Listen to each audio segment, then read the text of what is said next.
Hey guys, and welcome back to my channel. So this is another video in my spring cleaning series. Today we're going to be talking all about the magic eraser sponge and all the different ways you can use this. I was a little bit late on the bandwagon with these guys. I always thought they were used just to remove scuff marks from walls, but little did I know that these can be used to clean so many different things. In case you're not familiar with the magic eraser sponge, this is what it looks like. It's made out of a special type of foam, which apparently is very similar to the type of foam that's used to insulate recording studios. You can find these at most grocery stores, Walmart, Target. I think you can get them online. To extend the life of these and get the most bang for your buck, I find that it's much better to cut them into 4 or 5 smaller strips and to use them. They work better when they are damp. So that's just a little bit of background on the magic eraser sponge. So with all of that said, I'm going to show you a bunch of different ways you can use this guy all around the house. So we're gonna start off with scuff marks on the walls, which you may already know about, but I did just wanna share that this works best on white or unpainted walls. Otherwise it could remove or dull the paint color. And I did find though that it's fine on painted walls as long as you're using a light hand, so just be careful. Next is sticker or sticker residue. I sprayed the area first with water to get it damp, and this was a fairly stubborn remnant of a label and it removed very easily.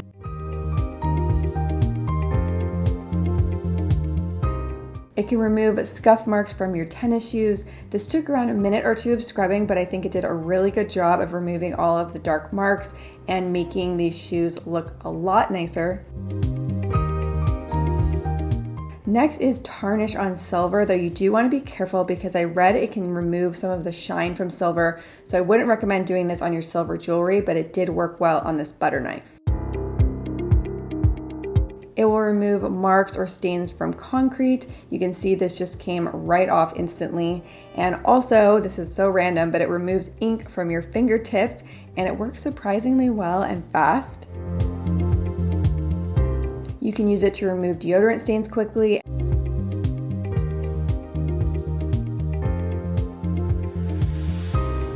And also you can use it to clean off any loose powder that might get on your clothing. It cleans off dirty keyboards. Just make sure to use a light hand so you don't scrub off any of the symbols on your keyboard, but this worked really well and you can see my keyboard is nice and clean and white again. You can clean many different parts of your car, including any grease that's stuck in between the wheels and also caked on dirt on the steering wheel.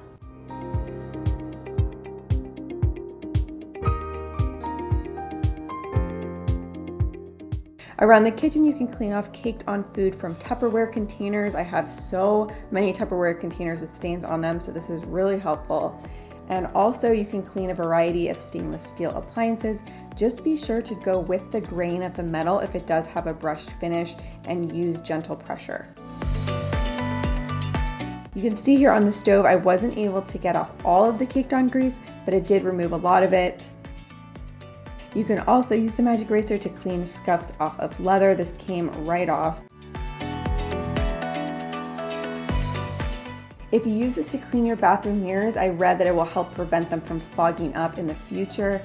And also in the bathroom, I used it to clean some hard water stains. You can see this knob is really badly stained and it did a fairly good job of getting it off. Didn't remove all of it, but most of it did come off. You can use it to clean off your baseboards, so any scuff marks or stains. And also you can use it to remove nail polish from any surfaces. Works well to remove crayon. I tested it on a few different surfaces and on the wall here it did take a bit more effort, but eventually it did come off. I wanted to do a few tests on things that I read about but hadn't tried myself.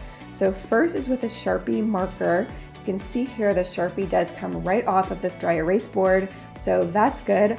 But on my wall test, on the other hand, it did not quite work. You can see that only about 50 to 60% came off and it took a lot of effort. So I don't recommend using it for the walls. I also read that you can use the magic eraser to remove stains off of clothing. I was skeptical about this, so I wanted to test it. This is one of Carter's stained onesies, and I tried it for a while. It did not seem to make any difference. I also tried it on a chocolate stain, and maybe I'm doing something wrong, but it did not seem to work to remove stains. I also wanted to put the magic eraser to the test versus a generic brand. This one is from Target, and it costs about 50 cents less for the pack. They look almost the same, but the generic brand is slightly more firm to the touch. You can see in my first test it gets the Sharpie off, but if you look very closely, you could still just slightly see where the marker was. In the crayon removal test, on the left, the magic eraser comes off quite easily. On the right, the TB stands for Target brand, and it also does come off. A little bit more effort was required, but pretty much the same. I would say it's about 80 to 90% the same. So just depending on the job you're doing, it may or may not be worth it. All right, guys, so I hope you enjoyed seeing all the different ways that you can use the magic eraser sponge around the house. Who would have thought one little sponge could be used in so many ways? If you are new to my channel and you just stumbled across this video, I would love to have you as a subscriber. I do cleaning, organization, DIYs, lots of different fun topics, and this is part of my spring cleaning series, so I will leave the other videos in the series linked down below. Don't forget to come find me on social media. I'm Vassor Beauty on Twitter and Instagram. And with all of that said, I hear a crying baby, so I have to go, and I will see you next week with a new video. Bye.